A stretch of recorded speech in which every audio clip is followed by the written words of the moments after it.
Bismillahirrahmanirrahim. Alhamdulillahirabbil alamin wassalatu wassalamu ala Rasulillah wa ba'd. Assalamualaikum warahmatullahi wabarakatuh. So ngayon, bumalik ng propeta sallallahu alaihi wasallam. Siyempre, naglakbay siya ng hapon tapos bumalik siya sa Fajar.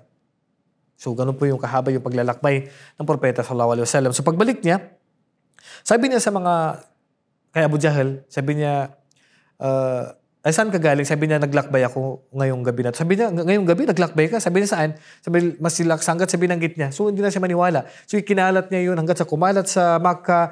Kaya so, naglakbay ng propeta sallallahu alaihi wasallam sa kasilungalingan, napakasilungaling, imposible, ilang buwan ng paglalakbay mula Makkah patungong Masilaksa, tapos lalakbay niya na ganun kabilis lang.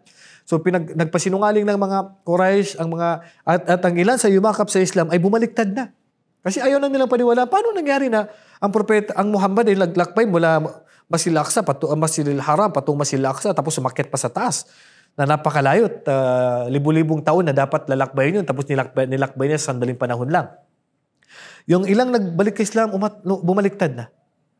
So nagpasinungaling na sila sa propeta Muhammad sallallahu alaihi wasallam, siya ay black magic, siya ay sinungaling, siya ay baliw, hanggat sa nang marinig ito ni pinarating nila kay Abu Bakar radhiyallahu anhu, sabi nila, ya Abu Bakar, alam mo bang nangyari sa kaibigan mo? Sabi nila, ano yun? Maniwala ka ba na siya ay nagsabi niya, sinabi ba niya? Sabi niya, kung sinabi niya, paniwalaan ko. At hindi lang yun. Kung sinabi pa niya na siya umakyat sa langit, paniwalaan ko pa. Subhanallah. Advance. Pang sinabi ni Abu Bakar radhiyallahu anhu na kung umakyat pa sa taas ng langit, paniwalaan ko pa yun.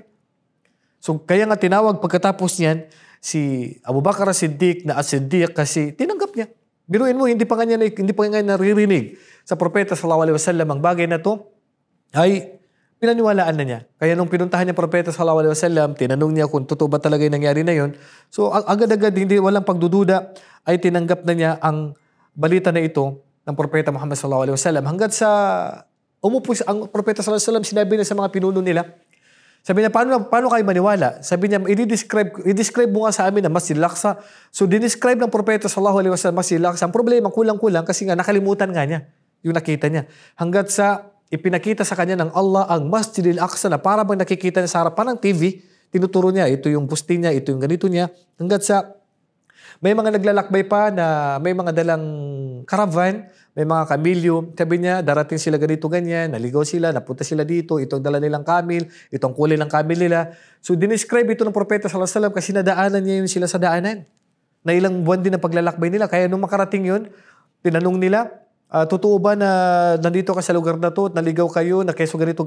So, sabi na, totoo yun. So, dito napatunayan nila na totoo yung pinagsasabi ng propeta sallallahu alaihi wasallam, pero wala walang dagdag sa kanila kundi ang pagpapasinungaling sa propeta Muhammad sallallahu alaihi wasallam. Kaya si Abu Bakar radhiyallahu anhu, isa siya sa hindi nila nakayang kausapin na pasinungalingan ang propeta sallallahu alaihi wasallam. Kaya ang propeta sallallahu alaihi wasallam nakabalik siya sa Makkah sa oras po ng subo. So binanggit din ito ng propeta sallallahu alaihi wasallam sa kanyang mga kasamahan at ikinuwento sa mga sahaba ang nangyari na ito. At siyempre, sinunod siya ng mga sahaba na naniwala sa kanya, maliban lang sa mga Quraysh na hindi naniwala sa sinabi ng propeta Muhammad sallallahu alaihi wasallam. At dito, isa sa mga nakita ng propeta sallallahu alaihi wasallam sa Isra wal Mi'raj siya yung mga lalaki na mahaba yung mga kuko na kinakamot nilang kanilang mukha. At tinanong ng propeta sallallahu alaihi wasallam, sino yun? Sabi na sila yung mga tao na kinakain nila ang balat, karni ng kanyang mga kapatid. Ibig sabihin sila yung mga parang nagmamarites, naglilibak sa kanilang kapwa, sumisira sa kanilang, minamarites nilang kanilang kapwa. Yun yung parusa nila na nakita ng propeta sallallahu alaihi wasallam. Pinapahaba ang kanilang kuko na galing sa tinggan na napakatulis at kinakamot nilang kanilang mukha at tagiliran dahil sa gawain nila na ito. At dito, pagbaba ng propeta sallallahu alaihi wasallam, nagsala siya at ipinakita niya sa mga sahaba ang paraan ng pagsasagawa ng sala, yung 5 obligadong salat. Alam niyo po ba na ang sala na ito noon ay tagdadalawang raka'a lang po. Tagdadalawang raka'a lang po. Kaya nga sabi na Aisha radhiyallahu anha, nung sila ay nakalipat na po sa Madina, fazidat pi safar wa uqirat pi al-hadr wa uqirat pi safar, na ang sala daw noon ay dalawa-dalawa, kaya dinagdagan ng propeta sallallahu alaihi wasallam nung dumating na sa Madina, yung 2 raka'a naging 3, 4 na raka'a na lang, ay naging 4 na raka'a na, at ang 2 raka'a ay nanatili po na tagdadalawang raka'a na lang ito sa paglalakbay po. Yun po ay sinabi ni Aisha radhiyallahu anha. So ipinakita ng propeta sallallahu alaihi wasallam ang pagsasagawa ng sala. Pagdating ng duhur, nagsala ang propeta, inutusan ni Jibril alayhis salam na ang propeta Muhammad na magsala sa duhur. Pagdating ng asar, inutusan ng propeta sallallahu alaihi wasallam si pag inutusan ni Jibril alayhisalam si Propeta sallallahu alaihi wasallam na magsala hanggang sa Maghrib. Pagdating ng oras ng Maghrib, ng isal ng Fajar. So ganito sabi niya, ipinag-utos ng Allah subhanahu wa ta'ala sa iyo ang oras ng mga sala. Dito po ito nagsimula sa Makkah ang paraan po ng pagsasagawa po ng sala na ito.